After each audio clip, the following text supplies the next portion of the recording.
अभ्यास चांगला करतय पोरग म्हणून चार चौघात जरा नाव हाय, पण जनावरासारखं हाल बी सोचतय हॉस्टेलवर ही कुणाला ठाव हाय. आईच्या हातच्या जेवणाची सवय लागली या, तिच्या हातची चव कधी तोंडातनं नाही जाणार. मेसचं जेवण तर असलं हाय जणू कुठलं कुत्र बी नाही खाणार. बाबळीचं काट टोचल्यावानी या हॉस्टेलवरचा एक एक मिनिट मला टोचतोय. घरी जायची ओढ तर इतकी लागली या, मी रोज बोटावर दिस मोजतोय.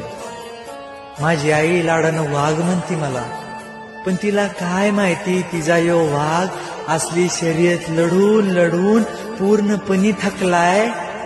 लोकांना फक्त यश दिसतो, त्यांना काय माहिती पोरगा काल फक्त वडापाव खाऊन झोपलाय. हात माझा जमिनीला टेकल्यात, पण तरी बी मला ती राहिलेलं रान तोडायचं आहे. माझ्यासाठी नाही पण माझ्या आई बापासाठी ह्यो डोंगर पार करायचा आहे.